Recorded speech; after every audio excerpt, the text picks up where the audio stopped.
Hey! Alors avant de rentrer dans le vif du sujet de cette vidéo, j'aimerais vous parler d'abord du sponsor du jour qui est AliExpress. Vous savez qu'AliExpress c'est un site que j'aime énormément pour faire de bonnes affaires et sur lequel je commande depuis des années maintenant. Et ils ont lancé quelque chose qui s'appelle Bonus Buddies. Donc Bonus Buddies, vous pouvez le trouver sur la page d'accueil sur ce petit logo là. Et sinon vous pouvez tout simplement y avoir accès en tapant dans la barre de recherche Bonus ou Bonus Buddies tout attaché. Et là vous allez directement tomber sur le jeu. Et c'est un jeu en fait avec un principe qui est assez intéressant parce que vous pouvez gagner jusqu'à 20 € rien qu'en partageant le jeu à des amis qui sont déjà utilisateurs de l'application, mais aussi en invitant des personnes qui n'auraient pas téléchargé l'application à s'inscrire. D'ailleurs, si vous partagez le jeu avec de nouveaux utilisateurs, vous risquez d'atteindre les 20 € beaucoup plus rapidement. À savoir en plus de ça que vous pouvez participer toutes les 24 heures. Donc finalement, c'est peut-être même plus encore de 20 € que vous êtes capable de gagner chaque jour. Et tout le monde sait que 20 € sur AliExpress, c'est intéressant. Donc je vous laisse en barre de description les informations à l'écrit pour que vous puissiez mieux comprendre peut-être. Et si c'est bon pour vous, j'arrête là et on passe à la vidéo.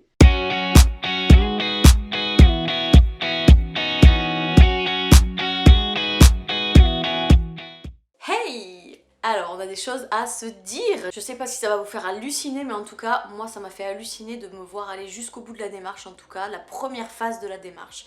On verra pour la suite, mais en tout cas on va avoir des choses à se dire dans cette vidéo. Et la grande nouvelle que je vous ai teasée un petit peu sur Instagram, c'est que je reprends mes études cette année 2020-2021.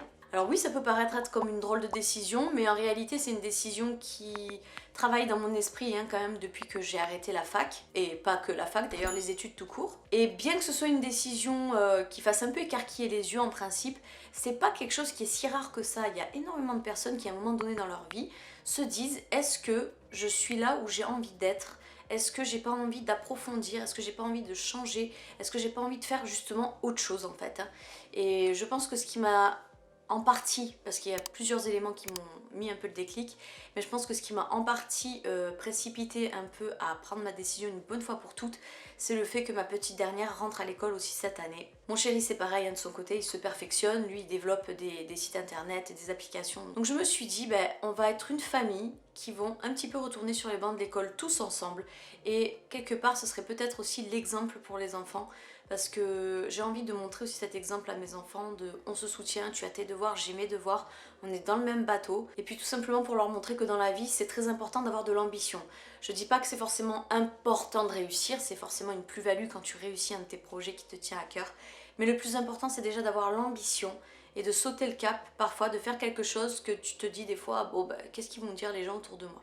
Mais ça on va en discuter dans la vidéo. Alors pour comprendre un petit peu, il faut refaire vraiment un gros retour en arrière. Quand je suis tombée enceinte, j'avais 19 ans et demi, et quand j'ai accouché, j'avais 20 ans et demi.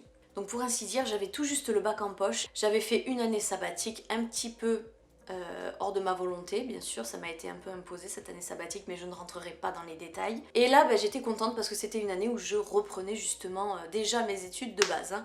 Et je suis tombée enceinte cette année-là, je pensais que j'allais pouvoir le faire. Et en réalité, pour être tout à fait franche avec vous, bien que je ne dénigre aucune orientation, peu importe, mais par rapport à moi, et ce qui me correspondait à moi et ce que je pensais surtout, la filière que j'avais choisie à l'époque en faculté était pas vraiment une filière qui proposait beaucoup de choix après. Déjà c'était une filière où c'était pas très difficile de rentrer dedans, donc c'est... Bon, écoutez, par rapport à mes ambitions déjà de l'époque, c'est sûr que c'était déjà pas le top. Et si j'avais pas été enceinte, je pense que je serais restée, j'aurais pris le risque pour moi, je me serais dit bon tant pis, ça reste une année, au moins je suis dans le bain, au moins je suis dans la fac, au moins j'ai une vie sociale. Mais dès lors que j'ai compris que j'allais être maman, je me suis dit non, en fait c'est un risque un peu inutile et on n'a plus le temps de perdre son temps. Donc ce que j'ai fait, c'est que je me suis orientée vers un BTS profession immobilière, un BTS PI ça s'appelle communément. Et l'avantage qu'il y avait, c'est que je pouvais suivre justement cette formation par correspondance. Donc je trouvais ça aussi très très intéressant, parce que j'étais déjà enceinte, il me restait déjà quelques mois avec le bébé dans le ventre, donc concentration. Et puis je pense que vous savez si vous avez des enfants, mais en principe, encore une fois, pas tous les bébés, pas tous les enfants, mais la majeure partie du temps, un bébé, ça a un immense besoin de sommeil, ce qui fait que je comptais un petit peu aussi sur ce temps de sommeil de ces premiers mois pour continuer ma formation, et puis après je me serais adaptée. Je ne voyais pas aussi loin, mais je voyais l'avenir plutôt proche, dans cette direction-là. Donc je me suis inscrite pour suivre cette formation de BTS PI. Ensuite j'ai fait un stage avec une entreprise d'immobilier, tout simplement. Et directement à l'issue de ce stage, j'ai commencé à me mettre à travailler. Donc j'ai pas travaillé beaucoup dans ma vie dans cette branche-là en tout cas, j'ai travaillé que 4 mois, c'est très très peu. Et pourquoi j'ai arrêté, je l'ai déjà dit des dizaines et des dizaines de fois, c'est simplement parce que moi j'avais vraiment une idéalisation de l'immobilier en fait. Pour moi j'étais un petit peu la Stéphane Plaza, enfin j'allais être la Stéphane Plaza un peu qu'on voit à la télé, la personne hyper à l'écoute, hyper attentive, qui trouve la bonne solution pour la bonne personne au bon moment. Et la réalité des choses en fait elle est un peu différente parce que c'est beaucoup du commerce malgré tout et il y avait un aspect en tout cas parfois de communication avec les vendeurs et certaines situations très tristes aussi qui, d'après mon sens moral, étaient incompatibles. Donc ça tombait bien parce qu'au moment où j'ai décidé d'interrompre mon activité d'agent immobilier, au bout de ces 4 mois, j'étais déjà sur internet. J'étais déjà sur internet en train de faire mes petites vidéos YouTube comme je fais encore à l'heure d'aujourd'hui. Et la monétisation, je venais tout juste de débloquer la monétisation ou alors ça venait de se mettre en place, j'en sais rien, franchement je sais plus trop. Et quand je voyais ce que je réussissais à gagner en dollars en faisant des vidéos comme ça, une fois par-ci, une fois par-là, je me suis dit, mais en fait, si, admettons, c'est mon travail et que je fais ça tout le temps comme un travail, il est fort probable en fait que j'arrive à gagner un salaire plutôt raisonnable. Donc la base que je m'étais fixée, c'était le SMIC. Je m'étais dit, je vais essayer de progresser, de taffer jusqu'à ce que j'obtienne un SMIC. Puis après, j'essayerai soit de me stabiliser à ce SMIC, soit j'essayerai quand même, objectivement, de grimper davantage.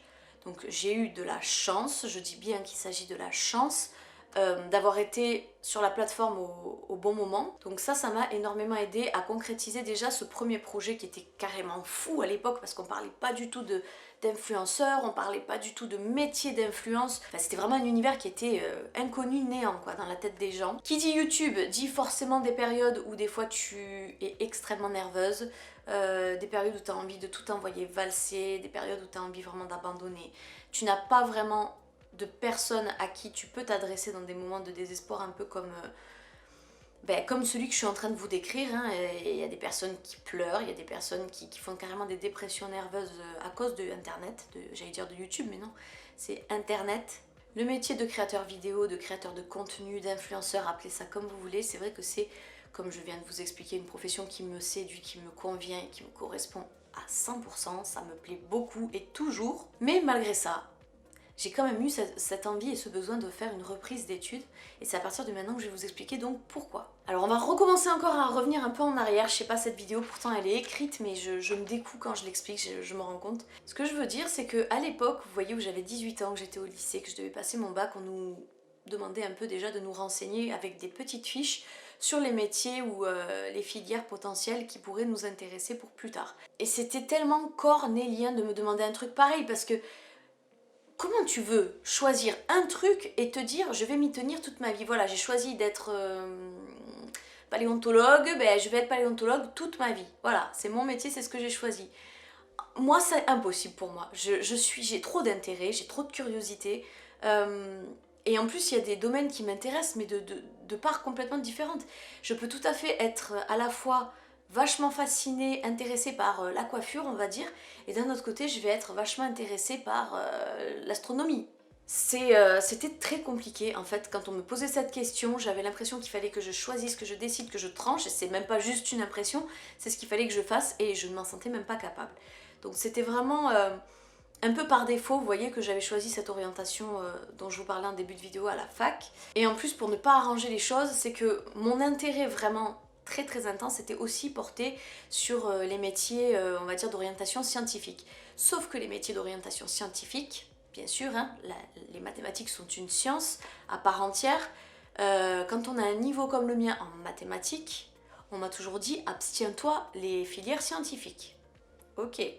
Donc du coup, parmi tout le panel qui m'intéressait, c'est vrai que là on a carrément réduit la liste. Parce que tout ce qui était scientifique était mis de côté et banni parce que je pouvais pas réapprendre toutes mes lacunes de maths comme ça, je n'avais pas le courage honnêtement. Donc je m'étais plutôt tournée du côté, on va dire, le plus accessible, le plus rapide, le plus simple.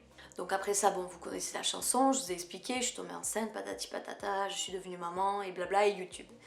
Mais si vous voulez, pendant ce laps de temps où j'ai accouché et aujourd'hui, souvent je me suis mise à repenser à ça et à me dire c'est quand même dommage de pas être allé au bout de quelque chose quand même. Parce que c'est vrai qu'aujourd'hui maintenant quand je discute un petit peu avec des personnes, surtout sur internet on va dire, mais même les gens de mon entourage, je réalise qu'ils ont quand même tous suivi plus ou moins, ils sont formés sur quelque chose et c'est pas les études en fait qui me font dire waouh magnifique en fait t'as fait beaucoup d'études donc t'es quelqu'un comme ça.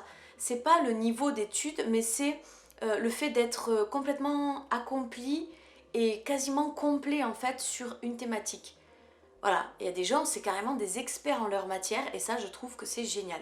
Alors vous allez me dire, mais ouais mais toi Kelly, à ta façon t'es peut-être aussi experte en YouTube. Euh, et ben franchement pas trop parce que je trouve que parmi toutes les personnes en tout cas qui ont commencé en même temps que moi, je fais partie de ceux et celles qui ont très mal mené leur barque jusqu'à aujourd'hui. Je sais pas si je devrais le dire d'ailleurs publiquement, mais en fait je me suis tellement peu ou tardivement intéressée au côté stratégique, comment faire voir mes vidéos, comment les vendre bien, comment ci, comment ça. Tout le côté communication, marketing, en fait, je maîtrise pas. Et à chaque fois que j'ai été entourée de personnes à ce sujet-là, j'ai pas trouvé qu'ils étaient très performants non plus. Donc voilà, je peux pas dire que j'excelle aujourd'hui en la matière. Si j'avais eu un meilleur accompagnement et un peu moins de scrupules à certains moments, je pense que j'aurais mieux réussi que ça. C'est pas forcément la branche finalement qui me donne le plus de reconnaissance. En plus de ça, parce que c'est les personnes qui sont dans le même bain que moi le comprendront, c'est une branche qui est vachement moquée, critiquée, dénigrée en fait. C'est marrant parce que tout le monde aimerait les avantages de l'influenceur, mais à la fois on le casse mais à 100% quoi. Donc c'est vrai que c'est aussi le côté je suis un peu une bête de foire. Quand je fais la connaissance de quelqu'un et que j'explique ce que je fais, ou que je donne juste l'intitulé, je suis influenceuse, je suis créateur de contenu, eh ben, je passe ma soirée à parler de moi, à expliquer qu'est-ce que c'est que ma profession, et je suis en boucle sur moi. Et au final, je répète des discours que j'ai mais dit, répétés des dizaines de fois, et avec aussi toujours ce fond dans mon discours qui cherche à convaincre l'autre que ce que je fais, c'est pas de la merde, vous voyez? Et ça, je le vis quand même plutôt mal, parce que je suis quelqu'un pour... Comment dire? Je suis quelqu'un qui a vraiment besoin qu'on le prenne au sérieux. Dans le cercle assez proche ou des rencontres, j'ai pas envie d'être quelqu'un d'un peu moqué, ou qu'on considère d'un peu paumé dans sa vie, vous voyez. Donc c'est vrai que la crédibilité compte énormément pour moi. Et en fait, il était là, le sentiment d'inachevé. C'est que je n'ai rien, je trouve à mon sens, de concret sur quoi me baser pour me dire bon ben voilà je vais être prise au sérieux dans ma vie parce que ben voilà j'ai des connaissances ici que les autres n'ont peut-être pas et les autres ont des connaissances aussi que moi je n'ai pas et quand ils parlent ben je suis des fois fascinée par leur savoir et j'aimerais bien que ce soit dans le sens inverse vous voyez. Je vous le dis honnêtement, hein, franchement sans filtre. Donc finalement ce qui a été le plus long on va dire ça a été de prendre cette fameuse décision de se dire bon on le fait, est-ce qu'on le fait vraiment? Et j'ai pris mon courage à deux mains et j'en ai parlé à mon chéri. J'avais peur qu'il se moque un peu de moi, qu'il lève les yeux au ciel ou peu importe. Donc il m'a soutenue. Il m'a soutenue, c'est lui qui m'a aidé à m'inscrire, c'est lui qui m'a aidé à tout faire comme d'habitude. Mais je vous cache pas que quand je lui ai annoncé ça, il a fait... Voilà, j'arrondis beaucoup les angles en fait parce que je sais que c'est agréable d'avoir une personne en face de soi qui prend le temps d'arrondir les angles. Et j'aurais forcément aimé qu'on m'arrondisse aussi les angles. Donc c'est vrai qu'il a soufflé, il m'a comparé à Dans la vérité si je mens 3 je crois, où un personnage reprend ses études aussi, une maman reprend ses études. Donc voilà. Il s'est doucement moqué de moi on va dire, mais pas très longtemps. Et ça a été directement bien accepté venant de sa part, surtout quand je lui ai expliqué dans quel domaine est-ce que je voulais m'orienter. Ensuite, je l'ai dit à ma mémé. Alors ma mémé, elle était très très contente. Et plus que content même, je dirais qu'ils étaient rassurés parce que c'est vrai que la profession YouTube ne les rassure pas. Pas dans un sens de stabilité de la profession, mais plutôt dans un sens psychologique. Voilà, ils avaient peur qu'à terme, j'ai des désordres psychologiques à force d'être tout le temps confrontée à de la critique, à de la méchanceté, à être épiée, à devoir vendre ma vie pour des vues et de l'argent, enfin vous comprenez. Et je l'ai aussi annoncé à ma maman qui n'a pas eu plus de réaction que ça, voilà, elle m'a écouté parler. Ça, moi je considère que ça a quand même été bien, accueilli. Maintenant, dans le cas où ça n'aurait pas été bien accueilli, s'il y a bien une chose que j'ai envie de vous dire, c'est que quand vous voulez parler à vos proches d'un de vos projets, ne leur parlez jamais comme si vous étiez en attente de leur approbation pour quelque chose. À partir du moment où toi tu sais ce que tu veux, tu es décidé, je te conseille vivement, même quitte à te casser les dents derrière hein, et à réaliser que c'est pas fait pour toi, mais je t'invite vraiment à tenter ton expérience par toi-même. Parce que en général, les proches, quand ils s'inquiètent ou quand ils disent mais t'es folle, mais n'importe quoi ou quoi que ce soit, en fait, c'est leur propre peur personnelle qui répercute sur toi en fait. Leur vision de la vie n'est pas ta vision de la vie non plus. Et je pense que c'est une grande erreur en fait que de chercher l'approbation auprès de ses proches. C'est vrai qu'on a toujours tendance un peu à le faire pour se rassurer soi-même, mais faites-le avec déjà une certaine conviction en vous et ne vous laissez pas déstabiliser par le récit de Pierre, de Paul ou de Jacques, parce que c'est pas parce que Paul a échoué sur le même terrain que toi que ça veut forcément dire que tu es voué à échouer comme Paul. Non, en réalité, il n'y a pas deux destins qui se ressemblent. Tu peux tout à fait exceller, tu peux tout à fait avoir des méthodes que Paul n'avait pas, tu peux tout à fait faire des rencontres que Paul n'a pas fait, et blablabla. En ce qui me concerne, je sais que je me suis toujours fait confiance. J'ai toujours écouté ce qu'on me disait, mais d'assez loin. Et je me dis, ok, je suis prévenue, j'entends, je vois qu'il peut y avoir des risques, c'est quelque chose que j'ai bien assimilé. Mais malgré tout, j'ai toujours foncé tête baissée vers les projets que je m'étais mis en tête. Et coïncidence ou pas, je n'en sais rien, je touche du bois, ça a toujours quand même bien réussi. Je ne tire jamais d'échec, même quand les choses ne marchent pas. En fait, je considère pas que j'ai échoué. Je me dis, ok, ça me fait une expérience supplémentaire. J'ai appris un truc, j'ai appris que c'était pas pour moi, ou j'ai appris que je m'y suis mal prise, ou j'ai appris qu'en fait, je devais peut-être m'orienter ailleurs pour obtenir vraiment ce que je voulais, que j'étais pas encore dans la bonne branche. Et ça s'appelle de l'évolution en fait. Je pense que c'est voué un peu à disparaître ça, à terme, peut-être pas dans les 10 prochaines années, mais à terme, je pense que c'est un peu voué à disparaître, ça, le fait d'être enfermé dans une case et de devoir exercer le même métier pendant 50 ans. Je pense que ça, c'est quelque chose qui peut-être à terme se fera plus. Les gens maintenant, ils bougent, ils changent de poste, ils changent d'orientation. Et ça ne veut pas forcément dire qu'on se cherche en fait. Effectivement, il y a des personnes qui se cherchent et qui savent pas quoi faire, qui sont un peu égarées et qui ont besoin de structure, donc qui tâtent un peu à gauche, un peu à droite. Ça, c'est un cas de figure qui existe, mais il faut pas oublier qu'à côté de ça, il y a aussi les curieux, les gens qui ont de l'ambition, qui ont envie de toucher un peu à tout, qui ont envie d'enrichir leur vie et de se dire, ben moi dans ma vie j'ai fait plein de choses. Donc voilà, il faut pas toujours stigmatiser les gens parce qu'ils décident de tenter des trucs que toi t'as pas le courage de tenter.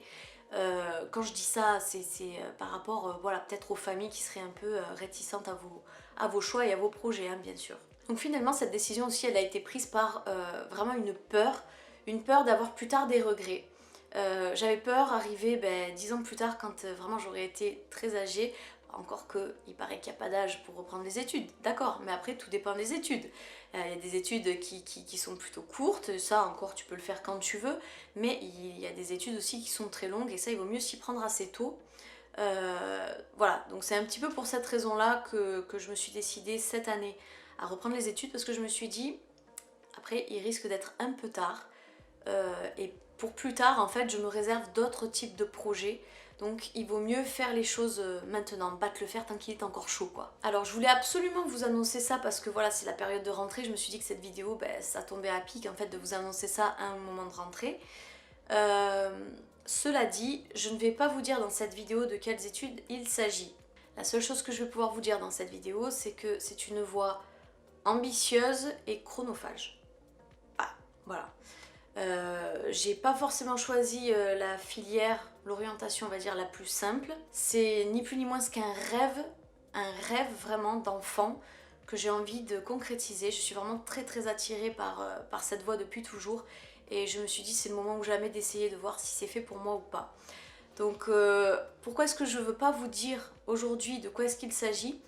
Parce que comme je viens de le dire, c'est une voie qui est très ambitieuse. Et comme pour toutes les personnes qui entreprennent des choses très ambitieuses, on a tendance à les attendre un peu au tournant. Et je pense que j'aurai déjà suffisamment de choses à mettre en place et dans ma vie personnelle en fait pour organiser ces études, que j'ai pas forcément besoin de m'ajouter une pression supplémentaire sur les épaules avec des gens qui vont constamment me demander alors comment ça se passe, t'en es où, t'as passé tes examens, qui vont me questionner constamment sur mon mode de vie depuis que j'ai mis ces études en route dans mon quotidien. mais qui en plus de ça risque de se permettre des jugements un peu hâtifs en disant « Oh mais t'y arriveras jamais, t'auras jamais le temps, t'es mère de famille, t'as une entreprise à côté ». Voilà, moi les discours négatifs comme ça, clairement je n'en ai pas besoin. Si déjà j'ai pas besoin que ma propre famille me dise quoi faire, comment le faire, mais alors qu'en est-il des personnes qui se permettraient? Vous voyez, qu'on se connaît ni d'Adam ni d'Ève si ce n'est qu'à travers des pixels sur un écran. On ne sait pas jusqu'où une personne déterminée est capable d'aller, clairement, je dis pas que c'est mon cas, mais c'est peut-être possible. Et si c'est possible, laissez-moi me le prouver à moi-même, laissez-moi comprendre comment je fonctionne moi-même avec cette nouvelle organisation pour ensuite vous en parler, répondre à vos questions et satisfaire bien sûr votre curiosité sur le sujet. Mais là en l'état, d'abord je me jauge, je me juge et ensuite je vous explique ce que je fais. Et ce sera déjà une bonne base d'évaluation pour vous dire si je me suis bien orientée, s'il y a moyen quand même que je tienne le cap, ou si j'ai l'impression d'avoir été vraiment pour le coup beaucoup trop ambitieuse. J'aurais aucune difficulté à reconnaître que j'ai tapé trop haut en fait, vous voyez. Et la toute dernière chose dont j'aimerais parler, c'est du coup, est-ce que Kéké va continuer autant YouTube et autant Instagram? Alors, c'est pas au programme que je m'arrête là, maintenant, tout de suite. Voilà, donc je me suis quand même fait un super planning que je compte respecter à la virgule, vraiment il est très très bien calibré. Et effectivement, si je respecte à la lettre cet emploi du temps, qui est quand même assez diversifié et qui n'est pas trop enfermé, il y a moyen que je continue sur la bonne voie au niveau des vidéos, c'est-à-dire qu'il n'y aura pas de période où, voilà, où il y aura des creux, comme là par exemple avec les grandes vacances, il y a eu des semaines et des semaines sans contenu. Après à terme, on va dire que je me pose pas trop de questions. Disons que moi ce qui m'intéresse plus dans ce côté études, c'est vraiment le savoir avec lequel je vais ressortir de là plus tard, vous voyez. Donc c'est un savoir qui va forcément me servir dans la vie, qui va forcément me servir au quotidien dans ma famille. Et vu que ça va me servir, j'aurai déjà cette satisfaction de me dire, ben j'ai quand même étudié, j'ai quand même fait mes études, donc je sais de quoi je parle en tout cas sur ces thématiques-là car je les ai apprises et que j'ai compris l'idée. Donc pour le savoir, vraiment, je serais déjà très très contente. Mais ce qui est quand même intéressant en parallèle, c'est que là où les professions, en tout cas, qui peuvent en découler de ces études-là, ne sont pas forcément incompatibles avec les réseaux sociaux, en fait. Tout est une question d'équilibre. Il faut vraiment, je pense, savoir faire la division entre la vie perso, la vie YouTube, la vie pro. Et je pense que ça peut même être complémentaire l'un dans l'autre. Donc j'ai pas le projet d'arrêter là tout de suite YouTube ou quoi. Peut-être qu'à terme j'aurai le projet d'arrêter ça, on ne sait pas dans combien de temps parce que je change beaucoup d'avis sur le sujet. Mais pour l'instant je suis là, on vit le moment présent. Voilà, écoutez, j'espère que ça vous aura étonné parce que vous n'avez pas du tout trouvé en fait sous la publication que j'avais fait sur Instagram. Beaucoup pensaient que j'étais enceinte, beaucoup pensaient que j'allais déménager, accueillir un membre de la famille à la maison définitivement. Des trucs comme ça, alors qu'en réalité, non.